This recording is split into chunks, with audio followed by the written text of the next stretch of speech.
Next conversation.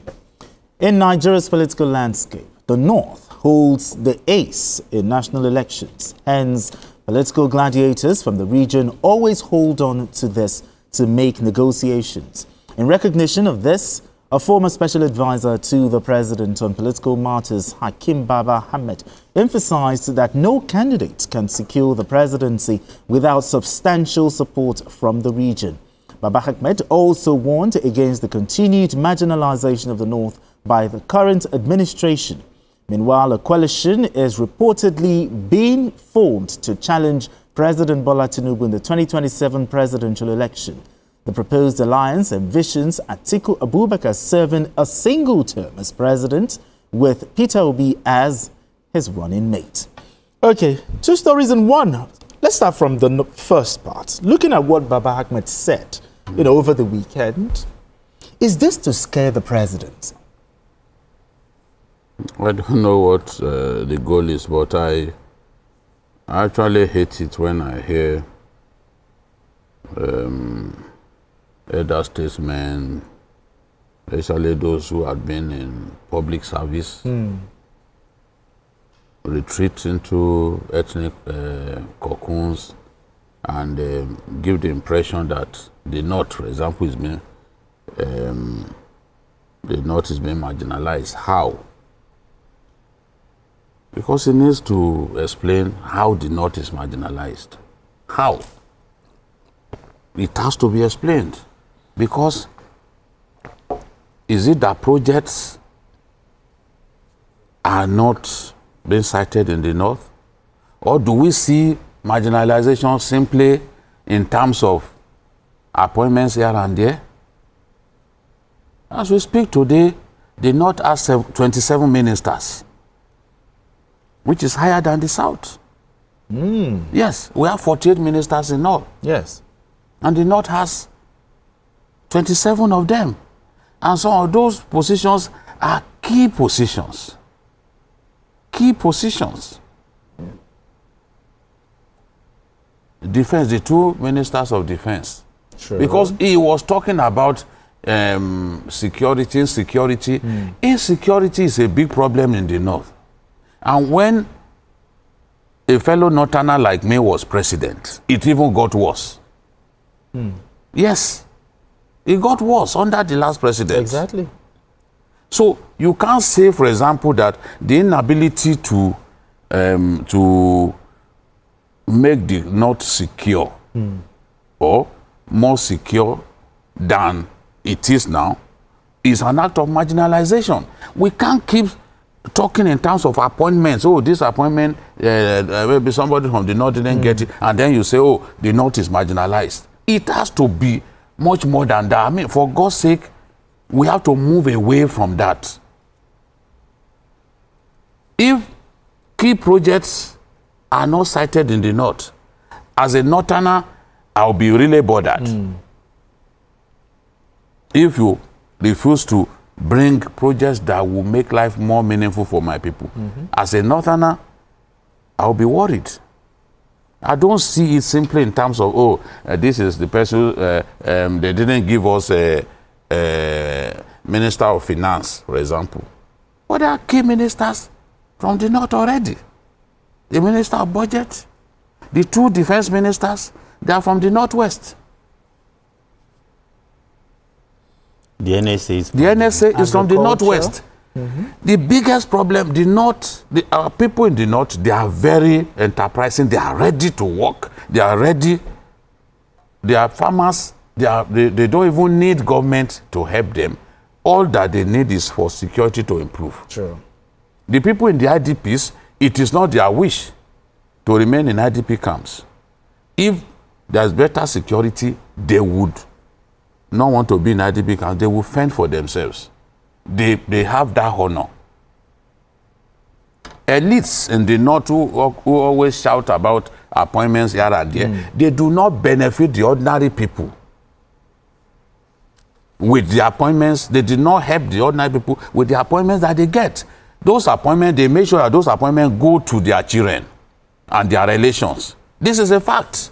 I mean, we can have a debate here, in which we will bring the names of children of these people who are holding this particular position and that position. They don't care about the ordinary people.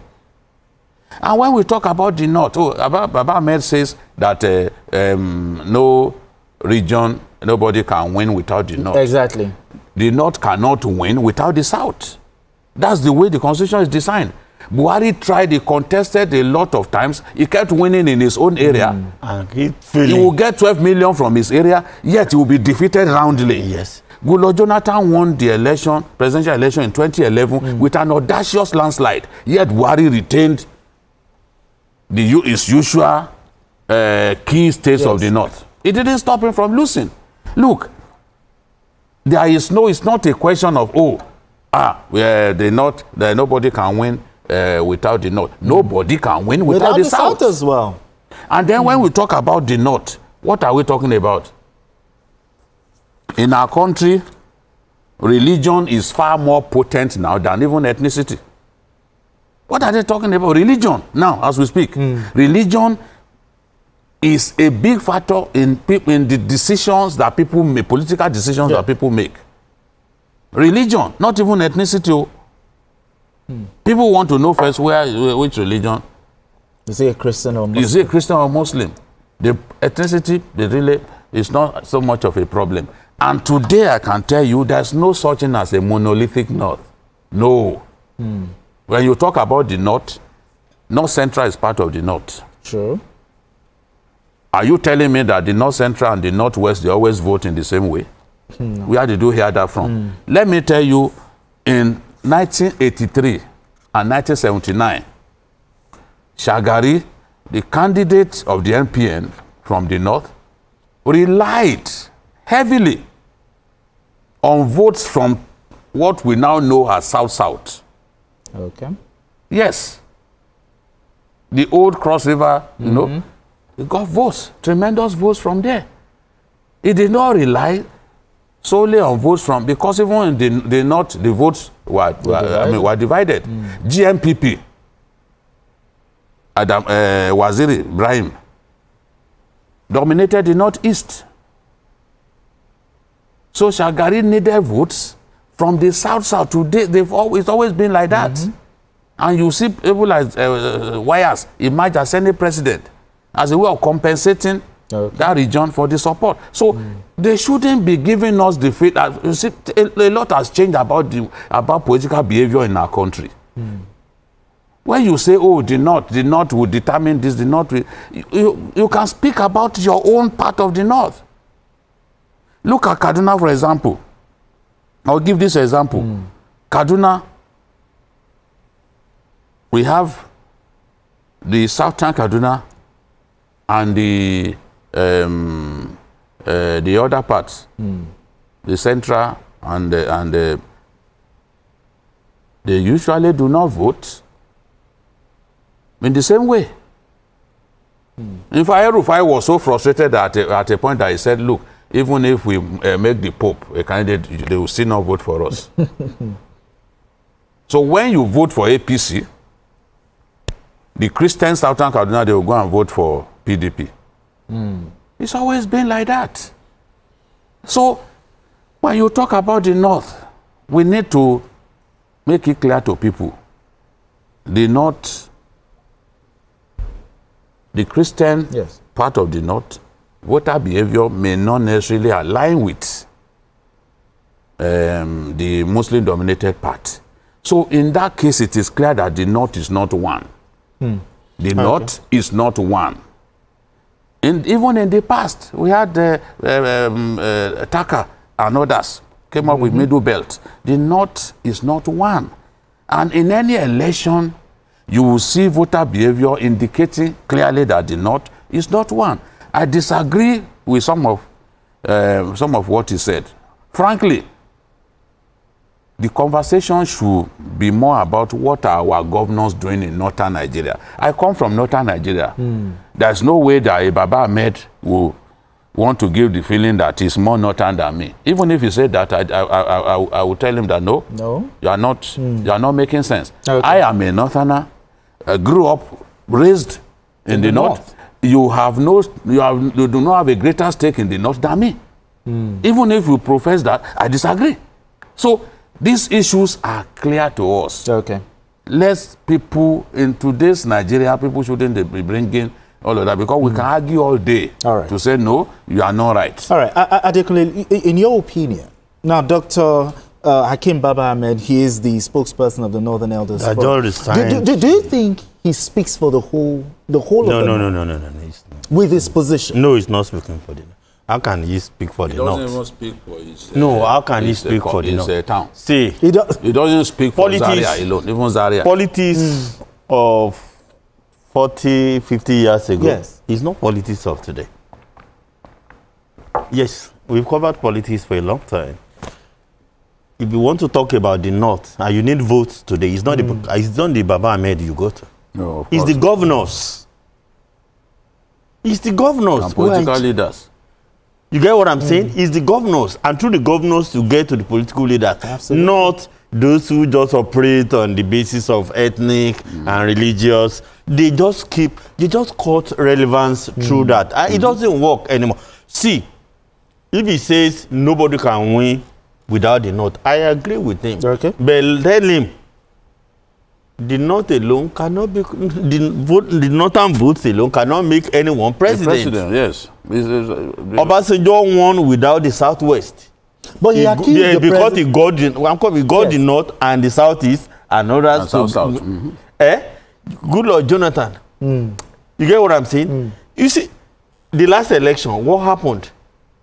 If it is about to hurt the interests of President Tinubu, believe me, he's wrong. He's not, or if he wants to do that, he's doing it the wrong way. This president is in a better standing today than he was 2023. Quote me. There are you thought there are PDP.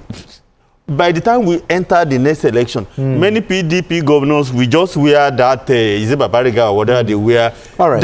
Because of our time, let's look at the other part of the conversation. That's where I'm coming from. In the southeast, in the south. Hold on. Because of the coalition plot for Atiku and for one term, Peter Obi as his vice president. But talk to me, because does this make political sense? On what party basis? On what party? From does it make political sense to you? In which party? You see, the thing is, Atiku's best chance is to emerge from PDP. But will he emerge? Will he? I've been saying this for almost 2 years now. Will he emerge? With the marking days of this world? The weak case. The Bal Muhammad. Bal Muhammad is the second longest serving minister of FCT. And he believes that he has everything to become a president as well. You think he will sit there and simply allow Atiku to emerge as if PDP was created for Atiku?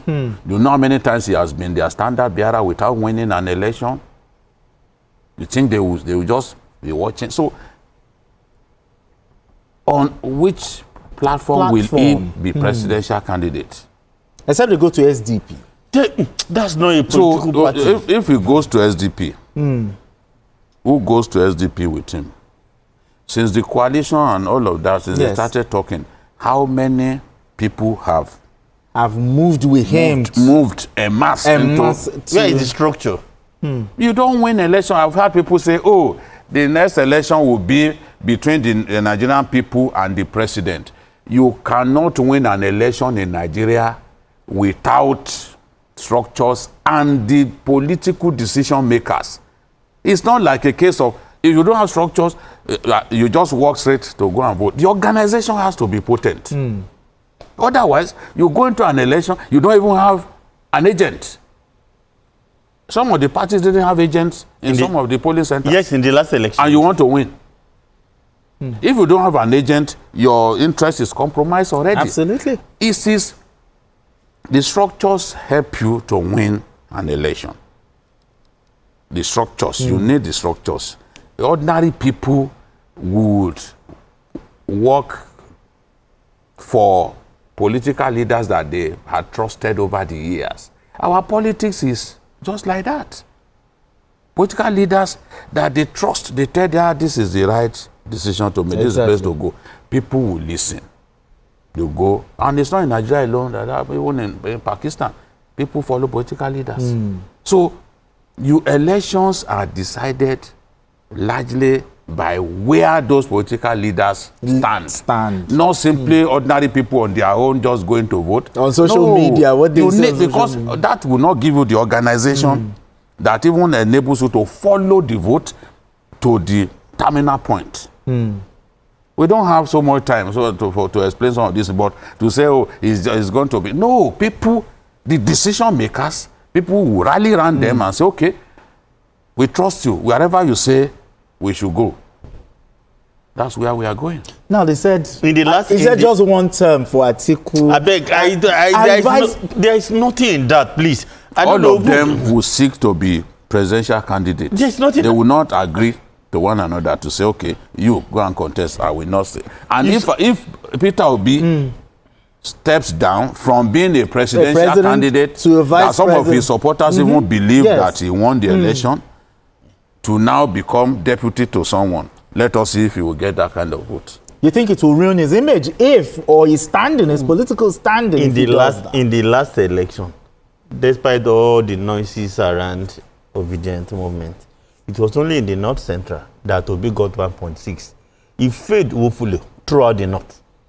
There was nowhere in the North where I got maybe up to 200,000. No, in fact, in short, apart from the North, you didn't win any state that is dominated by Muslim. If only you see any state that won, only in the North Christian majority. So that's why you talk about religion playing more than ethnicity. Of course. In our politics today, religion is the king.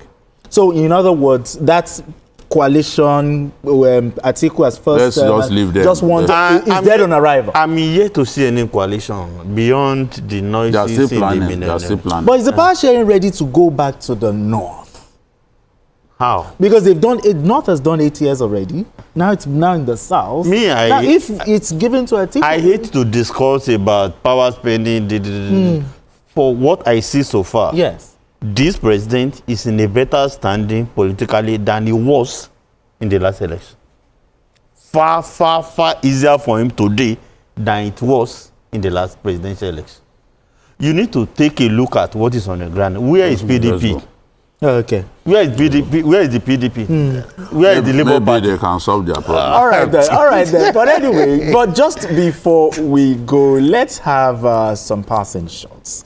I mean, while Nigeria is still basking in the euphoria of another Guinness World Record in chess by Tunde Onakoya for the longest marathon at 64 hours.